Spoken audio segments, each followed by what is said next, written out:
پورے سال ہماری ایک روٹین چلتی ہے، صبح اٹھیں گے، ناشتہ کریں گے، آفس جائیں گے، دوپہر کا کھانا کھائیں گے، پھر کچھ لوگ تھوڑی دیر آرام کرتے ہیں، کچھ نہیں کرتے، پھر چائے کا ٹائم ہے، پھر پان کا ٹائم ہے، پھر گٹکے کا، نسوار کا، سارا دن منہ چلتا ہی رہتا ہے۔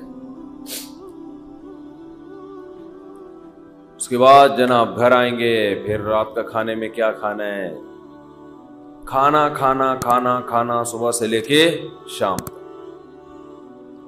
نارمل روٹین میں 6-7 گھنٹے کوئی انسان کھائے پیے بغیر رہ لے، کچھ بھی نہ کھائے، ایسا کہیں بھی نہیں ہوتا، پوری دنیا میں نہیں ہوتا۔ کچھ نہ کچھ تو انسان چکھ ہی لیتا ہے۔ 6 گھنٹے سے کچھ نہیں کھایا، چلو تھوڑی سی چینی اٹھا کے منہ میں رکھ لو، چلو 2 گھونٹ پانی کے ہی پی لو، ایسا ہی ہوتا ہے نا۔ چلو بھائی 2 نوالے، چلو دودھ کے دیگچی سے ڈھکن ہٹا کے 1 چمچ ملائی چاٹ لو۔ ہر آدمی کے الگ طریقے، کچھ بھی نہیں یار آدھا کپ چائے پی لو، صبح سے چائے نہیں پی لو، کہہ رہے ہوتے ہیں نا۔ لیکن رمضان میں کیسی اللہ تعالیٰ روٹین چینج کراتے ہیں، ایک دم عالم اسلام میں ایک تہلکہ مچتا ہے۔ سحری تقریباً صبح 5 بجے بند ہو رہی ہے، تقریباً، اوپر نیچے، ایسا نہ ہو آپ ساری دنیا میں 5 بجے تک کھاتے رہیں بیٹھ کے، مثال دے رہا ہوں۔ تو 5 بجے کے بعد 6 7 8 9 10 11، دوپہر 11 بجے 6 گھنٹے ہو گئے، آپ نے نہ کچھ کھایا اور نہ پیا۔ چلو 6 گھنٹے، 12 1 بج گیا اور 8 گھنٹے ہو گئے۔ نارمل دنوں میں ایسا نہیں ہوتا کہ 8 گھنٹے تک ایک نوالا بھی آپ نہ چکھیں۔ کوئی غیر مسلم آپ کے ساتھ ہو تو وہ کہے گا شاید اب یہ کھا لے گا کچھ۔ 8 گھنٹے، 1 بجے تک کتنا ٹائم ہوتا ہے؟ 8 گھنٹے، شاید اب یہ کچھ 2 نوالے کھا لے۔ پھر وہ آپ کو دیکھ رہا ہے بھائی ابھی بھی نہیں کھا رہا، ویسے تو جائیدادیں کھا جاتا تھا، ہے بھائی، جو چیز کھانے کی نہیں بھی ہوتی تھی وہ بھی کھاتا تھا، اور اب پتہ نہیں کیا ہو گیا اس کو۔ 1 بجے کے بعد پھر 2 بجے، 3 4، شام 5 بج گئے اور 12 گھنٹے ہو گئے۔ وہ حیران ہوگا یار ابھی بھی نہیں کھایا اس کو۔ پھر 6 بجے، 7 جب بجے ہیں تو 14 گھنٹے ہو گئے۔ ہو سکتا ہے کوئی غیر مسلم آپ کے ساتھ ہو، دیکھے کہ بھئی آج شاید اس کو کھانا نہ ملا ہو، 1 دن برداشت کر لیا اس نے، 14 گھنٹے تک نہ کھایا اور نہ پیا۔ شاید کچھ شوگر لیول کم کرنا چاہتا ہو، یہ کسی ڈاکٹر نے مشورہ دیا ہو کہ آج تمہاری آنتوں میں کوئی سوزش ہے، کوئی پرابلم ہے، تو 14 گھنٹے تک مت کھاؤ۔ اس کے بعد آپ نے کھایا، وہ الگ بات ہے، پھر ایسا کھایا کہ پولیس بھی آپ کو نہیں روک سکتی۔ پھر کیا ہوا ہے کہ آپ سارا دن آپ نے روزہ رکھا، اس کے بعد غیر مسلم دیکھے گا کہ شاید اب ان کے مذہب میں نماز کی آج چھٹی ہوگی، کیونکہ انہوں نے نماز سے بڑھ کر محنت والا کام کر لیا ہے۔ لیکن وہ دیکھتا ہے کہ اب یہ عشاء کے بعد اور مزید لمبی لمبی رکعتیں پڑھنا شروع کرتے ہیں، جو پورے سال میں یہ عمل نہیں ہوتا۔ اِنَّهُ يَرَاكَ حِينَ تَقُومُ وَتَقَلُّبَكَ فِي السَّاجِدِينَ، اے نبی جب آپ نماز کے لیے کھڑے ہوتے ہیں وہ اللہ آپ کو دیکھتا ہے، اور سجدہ کرنے والوں کے ساتھ الٹتا پلٹتا بھی آپ کو دیکھتا ہے اللہ۔ تراویح میں کیسے رکوع میں جا رہے ہیں، پھر قومہ میں جا رہے ہیں، پھر سجدے میں گر رہے ہیں، پھر سجدے سے بیٹھ رہے ہیں، پھر دوبارہ سجدے میں جا رہے ہیں، پھر کھڑے ہو رہے ہیں، پھر دوبارہ رکوع، پھر قومہ، پھر سجدہ، پھر سجدے سے۔ کوئی کھڑے ہو کر دیکھ رہا ہو جس نے کبھی یہ عبادت نہ دیکھی ہو، تو وہ حیران ہوگا نا کہ یہ مسلمان پاگل ہو گئے ہیں, دماغ خراب ہو گیا ہے, ان کو ڈاکٹر نے ایکسرسائز کا کہا ہے, ایک ہی کام کیے چلے جا رہے ہیں, رکنے کا نام لے ہی نہیں رہے. جس نے کبھی عبادت نہ دیکھی ہو تو حیران ہوگا نا یہ کر کیا رہے ہیں. ایسا تو کسی چرچ میں نہیں ہوتا, ایسا تو کسی مندر میں نہیں ہوتا, ایسا تو کسی یہودیوں کی عبادت گاہ میں نہیں ہوتا. کتنی لمبی لمبی رکعتیں ہوتی ہیں تراویح کی. تو کوئی غیر مسلم دیکھ رہا ہو کہ آج انہوں نے یہ کام کیا 14 گھنٹے, شاید کسی ڈاکٹر نے مشورہ دیا ہو, پھر دیکھتے ہیں اگلے دن پھر اٹھائیے اسی ٹائم پہ ہے بھائی, پھر 4:45 بجے تک کھایا, اس کے بعد پھر کھانے پینے سے رک گئے, اب پھر 6 گھنٹے ہو گئے کچھ نہیں کھا رہے, 7 گھنٹے ہو گئے, اس نے سوچا 8ویں پہ شاید کھا دیں, 9 گھنٹے ہو گئے, 10 گھنٹے ہو گئے, 11 گھنٹے ہو گئے, 12 گھنٹے ہو گئے, 13 گھنٹے ہو گئے, 14 گھنٹے کے بعد جا کے پھر کھایا. تو وہ کہے گا یہ باولے ہو گئے ہیں, یہی کہے گا نا, ان کا دماغ کیا ہو گیا ہے یار. ایک دن ڈاکٹر مشورہ دیتا ہے, 2 دن دیتا ہے, پھر وہی تراویح. وہی مریخ سے آیا ہوا تھا نا کوئی, جس کو پتہ نہیں تھا رمضان کا, اگلے دن دیکھا پھر وہی. ویسے تو بڑے بدماش ہیں یہ, ایک نہیں مانتے خدا کی, لیکن اب انہیں پتہ نہیں کیا ہو گیا ہے. پھر تیسرے دن, پھر چوتھے دن, پھر 5ویں دن بھی وہی روٹین, 6ٹھے دن بھی وہی روٹین. اس نے کہا اب یہ نارمل روٹین پہ آئیں گے, کل سے ان کا ناشتہ شروع. تو 2 دن نہیں, 3 دن نہیں, 4 دن نہیں, 5 دن, 6 دن, 7ویں دن بھی ویسے ہی, 8ویں دن بھی ویسے ہی, 9ویں دن بھی, 10, 11, 12, 13, 14, 15, 16, بالآخر جا کے 29 یا 30 دن تک یہی کرتے رہتے ہیں.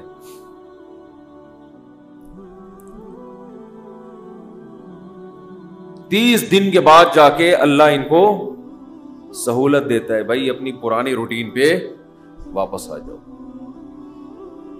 یہ بھی کیا ہے, اللہ اپنے بندوں کو اپنا آپ یاد دلاتا رہتا ہے. کوئی ہم سے پوچھے گا تمہیں کیا ہو گیا, اچھے بھلے تم صبح سو کے اٹھتے تھے, ناشتہ کرتے تھے, کوئی صبح صبح نسوار لگا رہا ہے, کوئی صبح صبح پان کی طرف جا رہا ہے, کوئی گٹکے کی طرف جا رہا ہے, کوئی چائے پی رہا ہے, یہ کیا ہو گیا تمہیں؟ تو ہم جواب میں کیا کہتے ہیں, بھائی یہ کیوں کر رہے ہیں ہم, کس کا حکم ہے؟ اللہ کا حکم. تو اللہ اپنے آپ کو یاد رکھوانے کے لیے ہم سے یہ کام کرواتا ہے. سمجھ میں آ رہی ہے بات کہ نہیں آ رہی ہے؟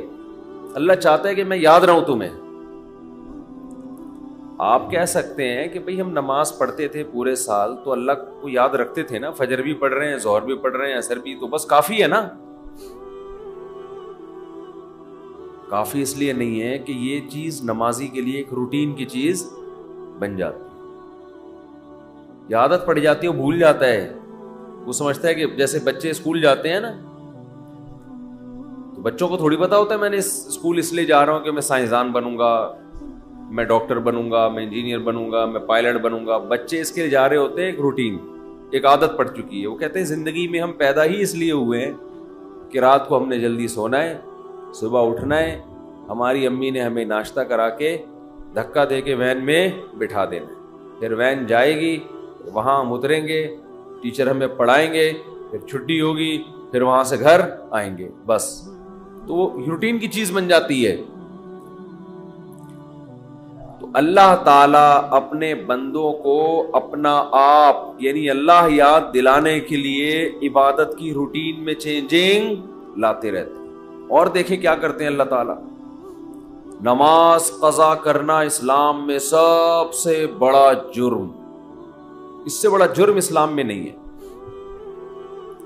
حج میں اللہ نے کہہ دیا کہ جب میدان عرفات میں وقوف عرفہ کرو تو مغرب پڑھنے کی اجازت نہیں ہے, قضا کرو مغرب.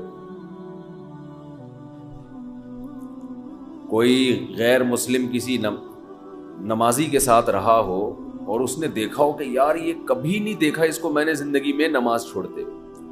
جو نمازی لوگ ہیں اگر کوئی ان کو 1 کروڑ کی آفر کرے کہ تو مجھ سے 1 کروڑ لے لے, آج مغرب کی نماز چھوڑ دے, وہ چھوڑے گا؟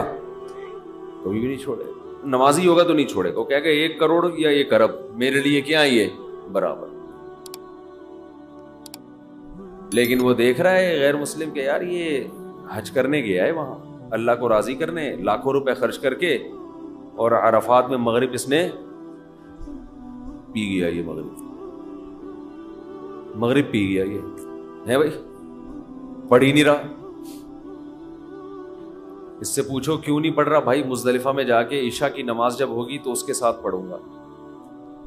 بھائی تو کروڑوں روپے کی تجھے آفر کی تھی اور تو پھر بھی نہیں, تو نے چھوڑے تھا, تو اب کیوں چھوڑ دیا؟ اب تو یہاں آیا ہی خدا کی عبادت کے لیے, تو اب تو تجھے اور خشوع خضوع سے پڑھنی چاہیے.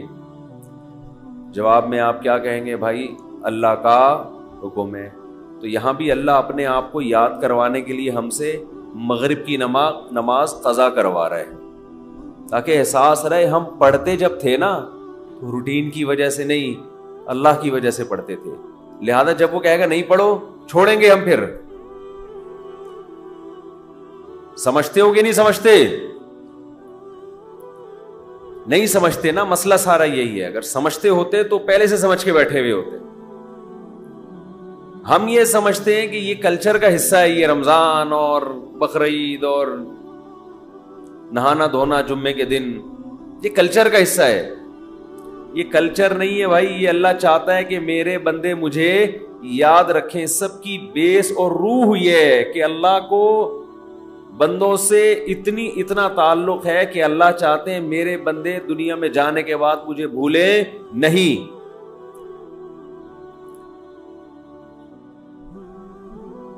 مجھے یاد رکھیں میرے بندے.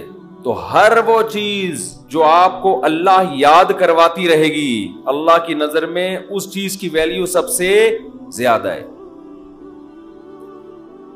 کون سی چیز ہے جو آپ کو سب سے زیادہ اللہ یاد دلاتی ہے؟ وہ عبادت ہے دعا. سمجھتے ہیں کہ نہیں سمجھتے؟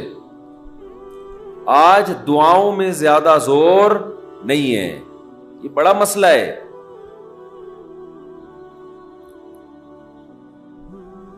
بھائی کچھ نہ کچھ وقت نکال کے ہاتھ اٹھا کے اللہ کے سامنے گڑ گڑایا کریں. آج ہم لوگوں نے دعائیں مانگنا چھوڑ دی ہیں. جب انسان اللہ کے سامنے دعا مانگتا ہے وہ اللہ سے باتیں کرتا ہے, اگر توجہ سے دعا مانگے. دعا ایسی چیز ہے کہ یہ اللہ اور بندے کا جتنا مضبوط کنیکشن بناتی ہے, اتنا کنیکشن دنیا کی کوئی اور عبادت نہیں بناتی.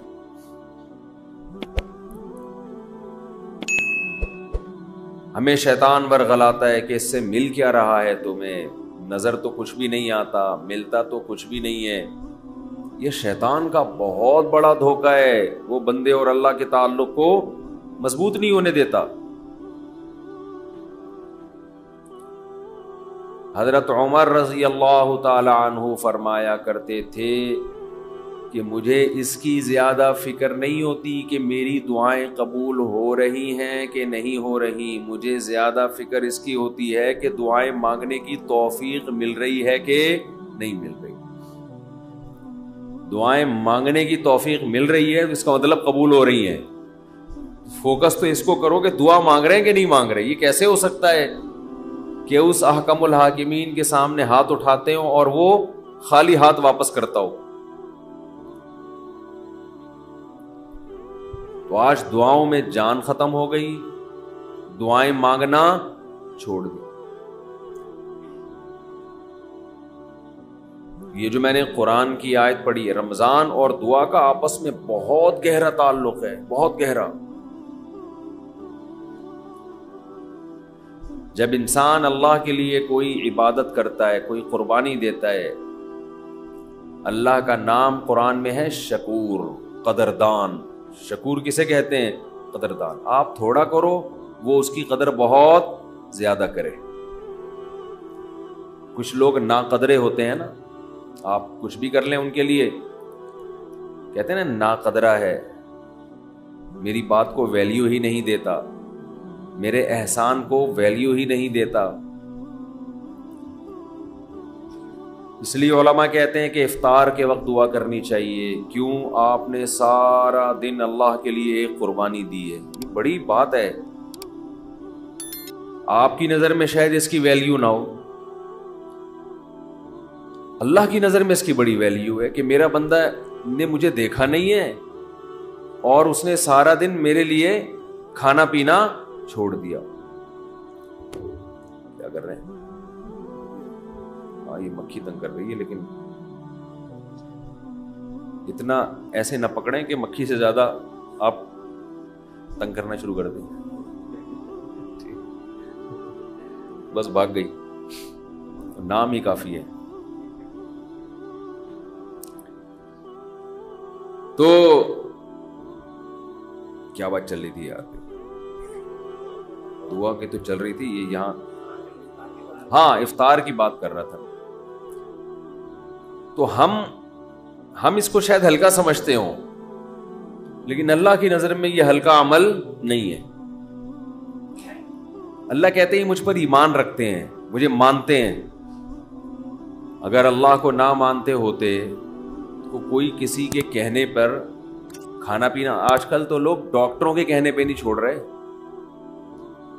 ڈاکٹر کہتا ہے کہ آپ کو نقصان دے گا کھانا پینا, آپ ڈائٹنگ کرو, مت کھاؤ, پھر بھی کھا رہے ہیں لوگ کہ مر جائیں لیکن کھانا نہ چھوڑیں. یہ کتنی بڑی اللہ کی رحمت ہے. اللہ تعالیٰ پورے رمضان میں ہم سے کھانا پینا چھڑوا دیتے ہیں, توفیق دے دیتے ہیں. تو میرے اور آپ کے دل میں شاید قدر نہ ہو, لیکن اللہ تو قدردان ہے, وہ اس عمل کی بہت زیادہ قدر کرتا ہے. اس لیے کہتے ہیں کہ افطار کے وقت دعائیں قبول ہوتی ہیں. تضرع کا وقت ہے, عاجزی کا وقت ہے. تو دعائیں خوب کثرت سے کیا کریں.